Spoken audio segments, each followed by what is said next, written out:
All right, good afternoon and welcome to anybody who's tuning in on YouTube today, to those who are here with us here at the church today as we come again for our Wednesday Bible study time. We're looking at the parables of Jesus in these days, getting close to the end of our look at the parables of Jesus, and I'm not sure where we're going to head next. I'll be figuring that out in the next several weeks. We are looking today at Luke 16, verses 1 through 9. And that's a good place to start. This parable is called the parable of the dishonest manager. And one of the questions that scholars wrestle with is where exactly to end it. Verses 1 through 9, I think, constitute the parable itself, but there are some verses following those verses, verses 10 through 13, that have often been included in the parable. And the reason is that the parable is a difficult one to understand, a difficult one to get your mind around.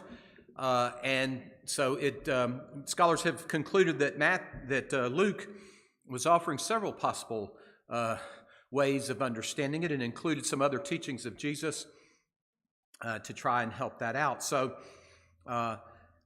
verses 10 through 13 can be seen as applying to the parable somewhat, and they can be seen, I think, as attempts to take other of Jesus' teachings to give other explanations for this parable, but I don't think they were a part of the original parable, so I cut it off at verse 9. Verses 10 through 13, I'll read them after we read the parable together. I've got that text for you if you have the notes. We'll read through the parable, and then I'll add those verses 10 through 13 so you can see how they are thought to be a part of the parable teaching itself. So verses 1 through 9 read like this. He also said to the disciples, "There was a rich man who had a steward, and charges were brought to him that this man was wasting his goods. And he called him and he said to him, 'What is this that I hear about you? Turn in the account of your stewardship, for you can no longer be my steward.' And the steward said to himself, 'What shall I do since my master has taken the stewardship away from me? I'm not strong enough to dig, and I am ashamed to beg. I have decided what to do, so that people may receive me into their houses when I am put out of the stewardship.' So summoning his master's debtors one by one, he said to the first, 'How much do you owe my master?' He said, 100 measures of oil. And he said to him, 'Take your bill and sit down quickly and write 50. Then he said to another, 'And how much do you owe?' He said, 100 measures of wheat. He said to him, 'Take your bill and write 80. The master commended this dishonest steward for his shrewdness. For the sons of this world are more shrewd in dealing with their own generation than the sons of light. And I tell you, make friends for yourselves by means of unrighteous mammon, so that when it fails, they may receive you into the eternal habitations.' Now here, verses 10 through 13. 'Whoever is faithful in very little is faithful also in much, and whoever is dishonest in a very little is dishonest also in much. If then you have not been faithful with the dishonest wealth, who will entrust to you the true riches? And if you have not been faithful with what belongs to another, who will give you what is your own? No slave can serve two masters, for a slave will either hate the one and love the other, or be devoted to the one and despise the other. You cannot serve God and wealth.' So those last four verses, verses 10 through 13, as I was just saying, some of y'all are just coming in, they have been added to the parable, what I think is the original parable, as a way of trying to draw out more ways of understanding what this parable is about. Again, it's a hard parable to make sense of, and it appears that Luke has added on some of these verses, some of these other teachings of Jesus, to give some more options for trying to understand it.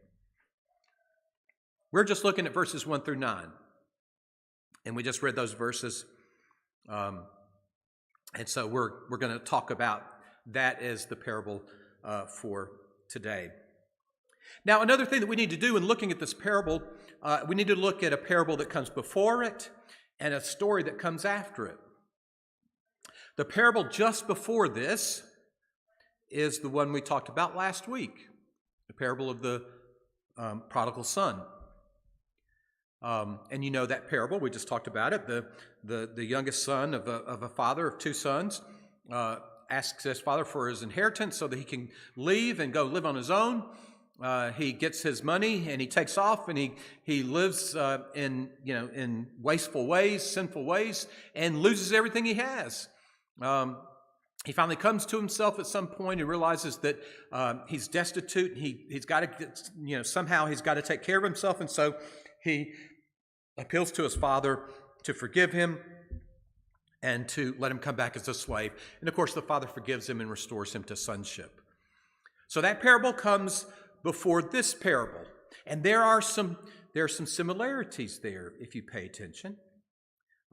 Just as the steward has taken money and has used it in wasteful ways, we should think sinful ways, and has brought himself to ruin, that's exactly what the prodigal son did. So that Jesus would follow up the prodigal son story with this story seems to mean that he's wanting us to continue on in thought in some ways along the same vein. So there's that parable on the front end of things. Well, on the other end of this parable, near the end of this chapter, is the story we read this past Sunday in worship. The story of the rich man and Lazarus. The story is told of, the rich man, very rich, all he's concerned about is himself, and all he does is feed himself every single day and take care of his own needs and get more and more stuff to himself. At the same time, he's got Lazarus sitting out at the gate of his property, who is poor, has nothing to eat, and has illnesses, and has nobody to take care of him. And so the two of them die, and in what we would call the interim state, the rich man is suffering, beginning to suffer eternal punishment in this intermediate state, while Lazarus is enjoying the blessing of being in God's care through Abraham. And so, as we talked about on Sunday, the rich man is trying to get Abraham to send Lazarus his way to relieve him of his suffering. And of course, Abraham says, no, you did your thing in your life, and now that you're getting what you deserve, and, because he was destitute, he's getting what he deserves. Well, there's some connections between this parable and that parable. The last line in this parable reads, "And I tell you, make friends for yourselves by means of unrighteous mammon, so that when it fails, they may receive you into the eternal habitations."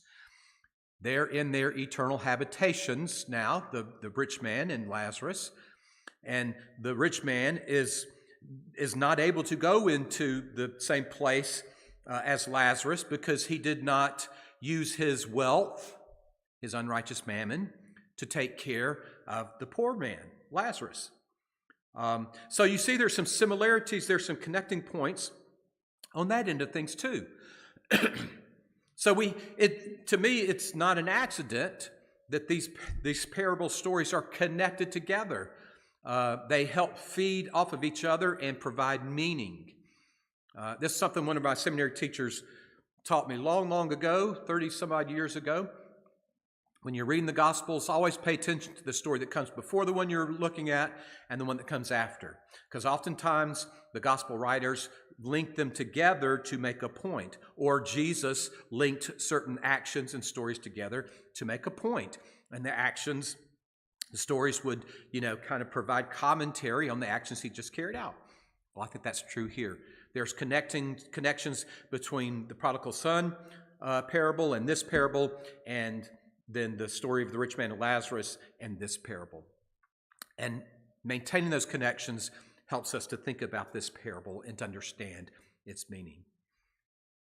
Again, it's a hard parable to understand. The thing that throws everybody off is the fact that the master, after he's been cheated by his steward another time, commends him for his shrewdness, for his ability to take care of himself, for his streetwise ways, and that throws us off. Why would the master commend somebody who's done evil?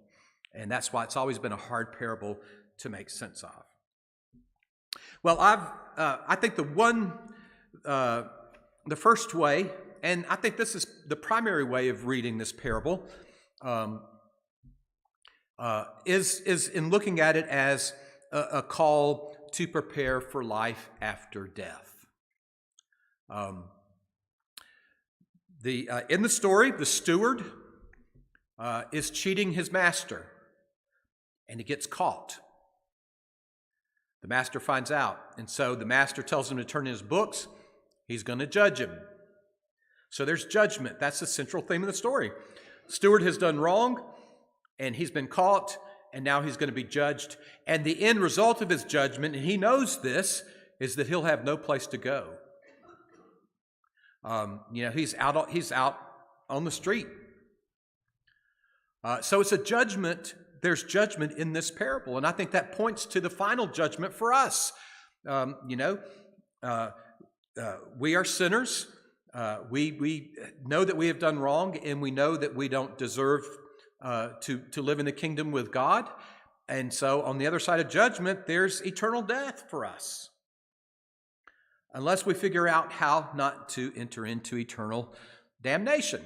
And the way of doing that, of course, is through faith in Jesus Christ. So I think it's a judgment parable to start with, and much more. I think the connecting point here is the use of unrighteous mammon, and we're going to say more about that term unrighteous mammon in just a second. The steward in the story sees where his life is going. He knows he's going to be judged, and he knows he's going to be out in the street, bereft of anything. And so he acts to turn that around. He's going to find himself, he's going to do things in a way so that he can make sure he has a home to go to after it's all said and done. So, of course, he gets those business people who owe the master money. And, because he was in charge of the affairs, he goes and he rewrites their bills so that they owe less money. It looks like they owe less money than they really do. And so he's doing a favor for them, a crooked favor, but he's doing a favor for them that he knows will put them in his debt. And so when judgment comes, and if he's out on the street, well, he knows he can go to Jim over here, who he just cut his debt in half with the master. And he knows that Jim's going to have to take him in, or else, he'll expose him. So he's acted shrewdly to preserve his life on the other side of judgment. Isn't that what Jesus is saying here? And I tell you, make friends for yourselves by means of unrighteous mammon, so that when it fails, they may receive you into the eternal habitations. Make friends for yourselves by means of unrighteous mammon. Use your resources, your wealth, in the right ways. Do for others. Show God that you are truly following Jesus. Show Him that you truly have faith. Use your resources to do God's work in the world. And what is the reward for that? Life, everlasting life. Be shrewd, be smart, be wise. Judgment is coming, and if you don't take care of things, you're going to end up in hell. So get matters fixed now. And the main way we do that is that we use our resources, we use our lives on earth, we serve God through serving others. That's a demonstration of our faith. We live the way God wants us to live. So for me, the first way, and again, this comes from connecting up the Lazarus story with this parable, reflecting off of the one onto the other. I think, what we do with our resources tells if we have faith in Jesus Christ. And of course, it's faith that saves us, but faith without works is dead, right? As James says in his epistle. And so we make friends for ourselves, and he's just playing off the story. We make friends for ourselves, as the steward made friends for himself with his unrighteous mammon. We make friends for ourselves. We make eternal habitation places for ourselves by, demonstrating our faith in Jesus Christ, in using our wealth in the right ways. That's one way we do it. And that's a demonstration of our faith. So again, it's, for me, that's the first way to hear this parable, is as a parable of judgment and a call to act wisely. You're going to be judged, and you're not going to come out well if you're judged just on your deeds. We are all sinners, but through faith in Christ we have eternal life, but our faith must be demonstrated through acts of righteousness. And so he's using this parable to make the point. It's kind of a dual point, because at the heart of this whole section is using your money wisely.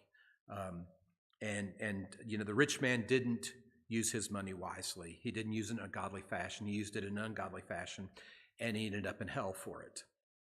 And so Jesus is playing off of that to make this point in this parable. Do y'all buy that? Is that working for you? If you have questions, you can challenge it if you don't think it works. Joyce?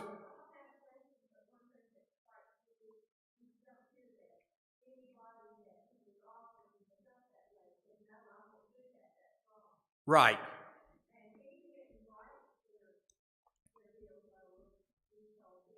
Right.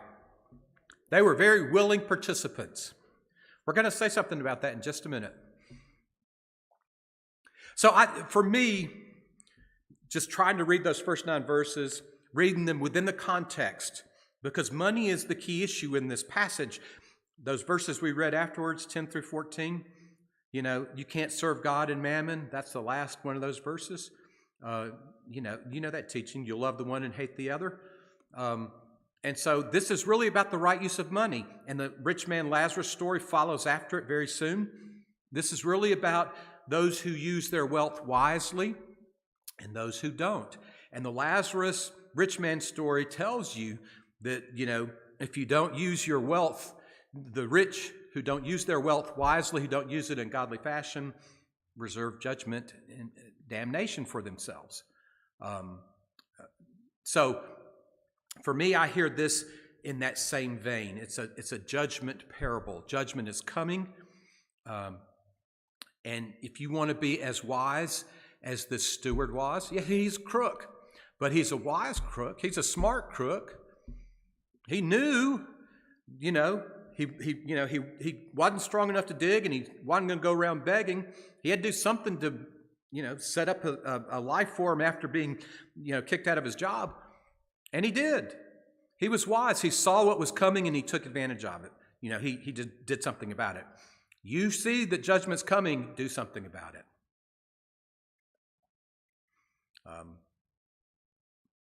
So that's the first thing that came to me. That's the first way that I read this, first way that I hear it. Second one, a related one, is that we're called to be good stewards, good and faithful stewards of our resources. Again, within the context of the Lazarus and rich man story, this seems to be in that same vein. Stewardship is all over this passage. The steward who manages the master's resources and does a crooked job at it.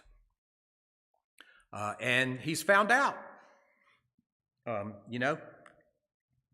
The master finds out that he's been embezzling funds, quote unquote, and he's held accountable for it.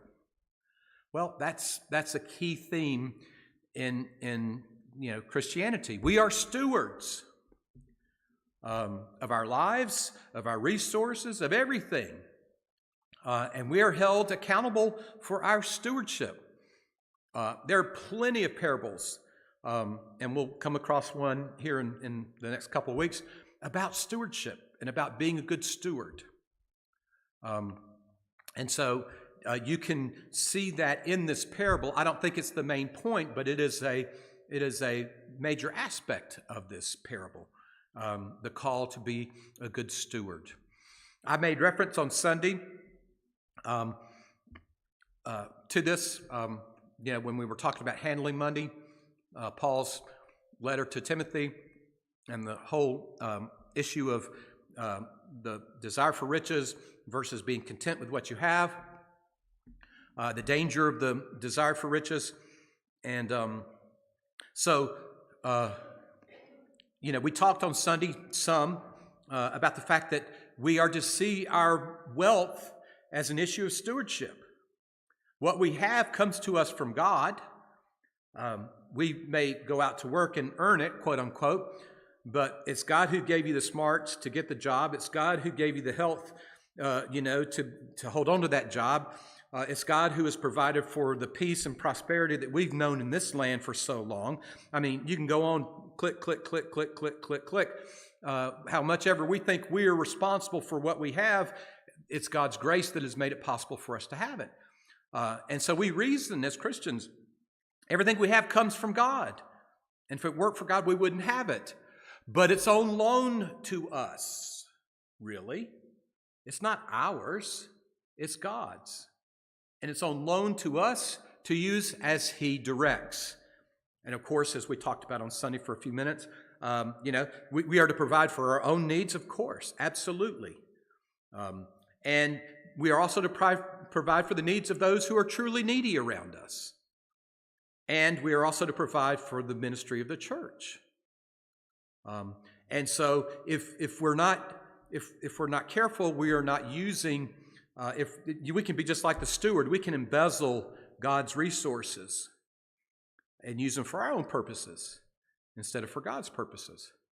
And that's exactly what in Malachi chapter 3, that the great teaching there, bring the whole tithe into the storehouse.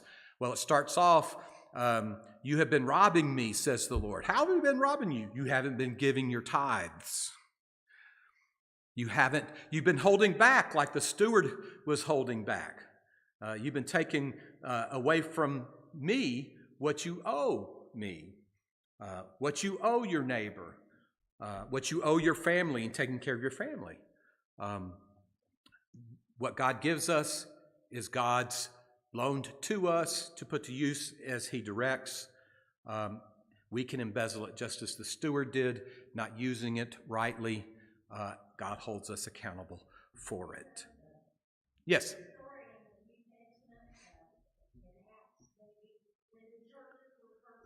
Ananias and Sapphira?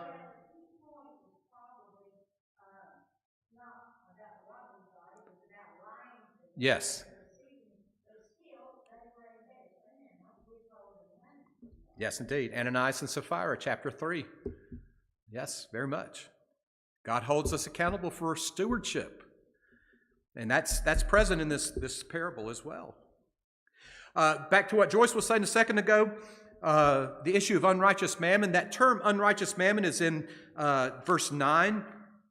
And I tell you, make friends for yourselves by means of unrighteous mammon. That is, do right by others so that you get credit for that with God, is a kind of a crass way of saying it, but that's really what he's saying here.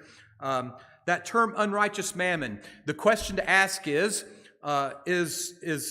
Jesus saying, there's a difference between regular mammon and unrighteous mammon?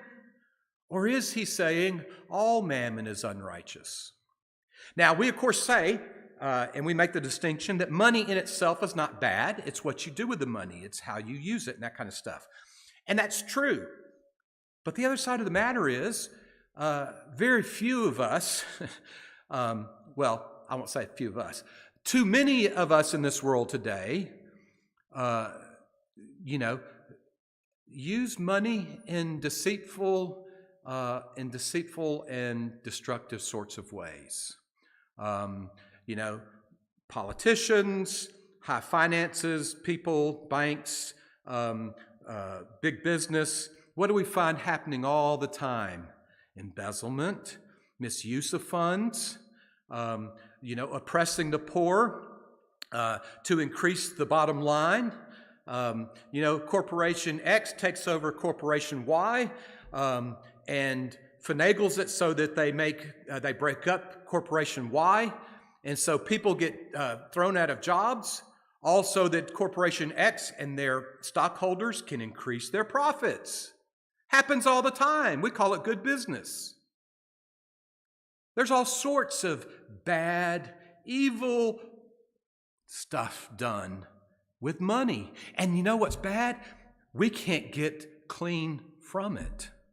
We all have our investments and things. How much of our investment portfolios are invested in ways where we're making money by those crooked means? It's hard. If you start to try and purify, where your money comes from and all that kind of stuff, you're going to have a hard time doing it. It's just like if you want to boycott all the companies that are doing bad things, socially and all that kind of stuff. You're not going to eat anywhere. You're not going to buy any food anywhere because everybody's got their hand in the till somewhere. It's hard to find any mammon that's not unrighteous, is what I'm saying here. It's kind of like, in the early days of the church when they were dealing with food that was offered up to idols. They went into the market. You couldn't buy food. You couldn't buy meat that hadn't been offered up to an idol anywhere. And that's why they had so much trouble with it, It's all been offered up to, the Roman deities here, there, and yonder, and this or that. And so you might as well become a vegetarian because, you can't eat meat that hadn't been tainted in that sort of way. And Paul said, of course, look, don't worry about that. As long as you offer thanksgiving to God for it, because those are just idols, they're not real gods, and so their rituals are empty rituals, so don't worry about it. But still, you could not really go to the market and buy food that wasn't tainted somehow in terms of the worship of the foreign deities. Well, it's the same way with mammon. There's very little unrighteous mammon in this world. I think this is, and I didn't check, I should have checked, if there's another place where he uses unrighteous mammon like this phrase here. But I think Jesus is really,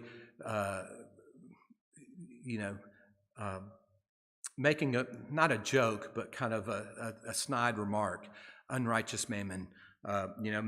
Make friends for yourselves by means of unrighteous mammon. All of your money is crooked. All of it's tainted. But turn it towards good purposes anyway. But that's the world we live in. Carter's been complaining, because every time this whole process of trying to get his all his I's dotted and T's crossed in terms of, getting his law bar exam done and getting all the paperwork into Missouri and all this kind of stuff. Everybody's got their hand out. Everybody's making money off this stuff. And it drives him nuts. And I don't blame him. And it's, it's like going to the hospital, right? And you start looking at the charges and you see that you're charged $100 for an aspirin. And you start to think, well, that's highway robbery. It is. And when you start to find out what the insurance companies and the hospitals and their arrangements, I don't mean to impugn anybody or any it just is the way of the world. It's all unrighteous mammon. It is. So anyway, I think that's a takeaway point from this too. And that's why the call to not love riches is so important. The less that you can have to do with the making of money in this world, the better off you are, because it's going to get you tangled up in some nefarious matter somewhere along the way. All right, enough of that. Final point for emphasis, I believe, and this goes back to the prodigal son parable. And it's one of the things we overlook at the bottom of the prodigal son story, which is, of course, about God's grace and God's love for the sinner. At the heart of that story, though, is the love of money is the root of all evils. The love of the money that the son has for his father's money has him reject his father and has him go out and spend it all in sinful ways. and has him bringing to a point of destitution. The love of money comes to a ruinous end. It's the same way with the steward. His love of money means he embezzles from his boss. And he's obviously using it on ill-gotten gain type of purposes, because when he found out that he was going to, that the boss was going to check the books and fire him, it wasn't like he had a nice stash of money somewhere. And he said, well, I'm okay because I've already, I've got my bank account, my Swiss bank account, and I'm going to be fine. No, he doesn't have anything. He's worried. So he's obviously spent all this money on something, and it's usually the wrong kind of stuff. So he's embezzled from his employer. He's used it on bad things in life. He's now getting ready to face ruinous circumstances. But that's not the end of it. Now he invites other people into crooked dealings so that he can finagle his way into somebody's house. But he's tempting them into sin. The love of money is the root of all kind of evil. I've got that quoted there for you from that passage in 1 Timothy. For the love of money is the root of all evils. It is through this craving that some have wandered away from the faith and pierced their hearts with many pangs. That love of money, the desire for riches, leads to ruin, morally and sometimes practically. It just sows so much evil. And we never talk about that in the prodigal son story. But that's really the bottom line there. His love of money has him, throw away his family connections, has him hurt his father tremendously, and has him bring his life to, a terrible place. So, any other ideas or thoughts about this passage? Those were things that came to me as I looked at it. Again, for me, I think you have to hold this parable in tension with the prodigal son story on the front end and the Lazarus and rich man story on the back end of it. And when you do that, it opens up various ways of seeing it and understanding it. And those were things that came to me as I was looking at it. Things that you would add?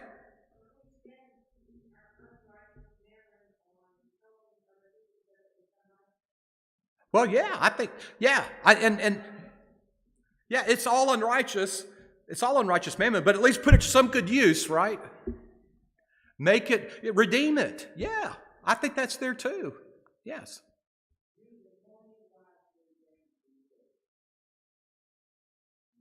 Yeah. I think it was Charles Wesley who said, make as much money as you can so that you can give as much money as you can away to other people.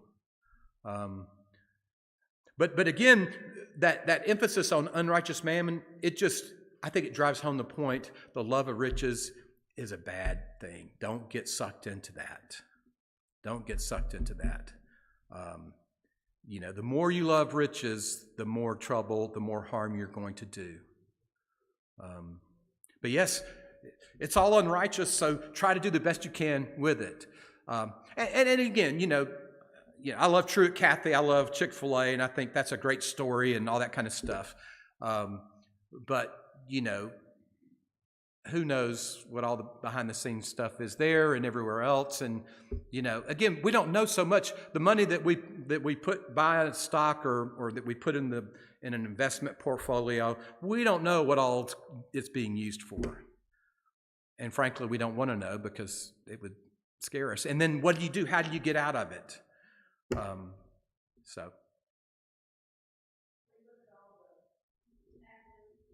Oh my gosh.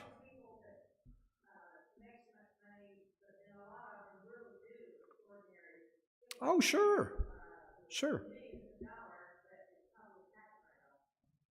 Right. I agree. I agree.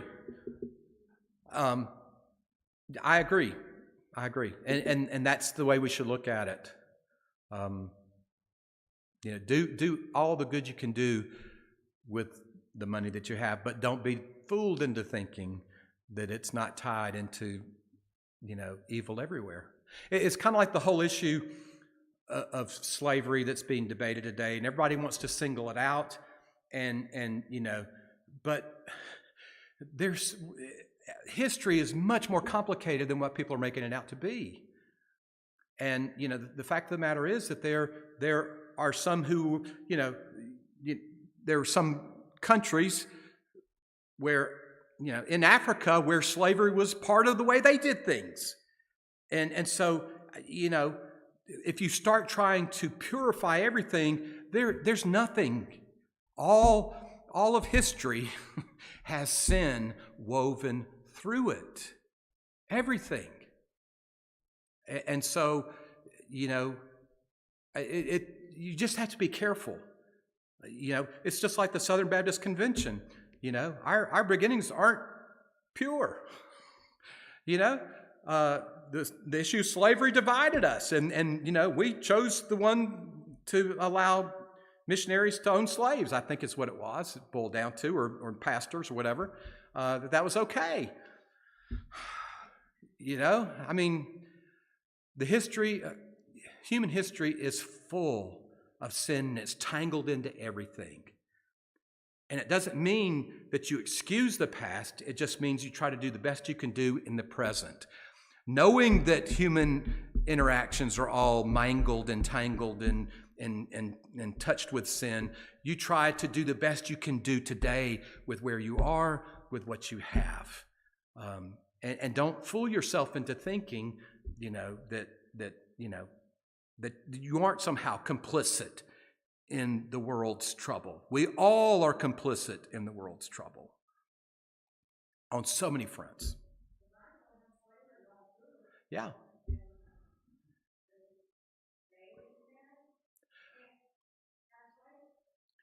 No, and that's been one of the conversation points with the issue of slavery. In the time of Paul,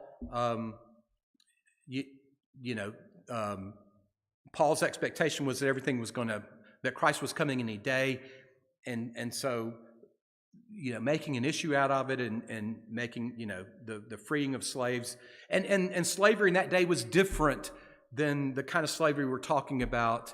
In early American history. And slavery's been different in all sorts of ways and all across history.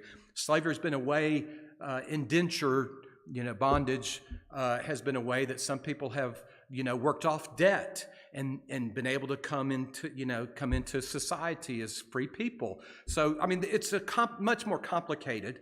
Again, it's not to excuse anything. It's just to say that, everything is touched by sin. Everything we have done. Whatever is great in this country, it's been touched by sin somehow. It just has. I wish it weren't that way. But everything has been touched by sin. And that's the unrighteous mammon, again, I think that's Jesus' way of saying there ain't no pure money out there. And there are not a lot of pure motives around the use of money. And so don't love money. Don't go chasing it. Love God rather than your money.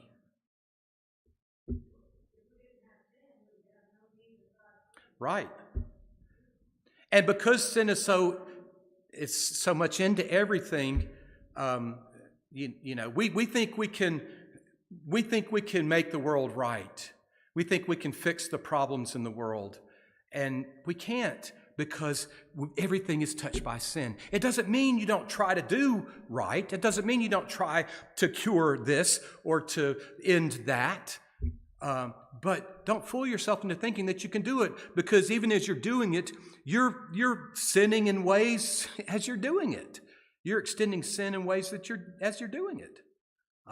And so our only hope is in the new kingdom, is in God's bringing in the kingdom and eradicating evil. Only God can eradicate evil. Remember the parable early on of the field with the wheat and the tares, and the servants say, "We'll go in there and root out all the tares," and Jesus says, "No, don't." Basically, you don't know enough to be able to do that. And, you know, we'll sort it all out at the end. The angels will come and sort it all out at the end. You're not smart enough, wise enough, pure enough to tease it all out. Sin is tied into everything. Everything is touched by sin.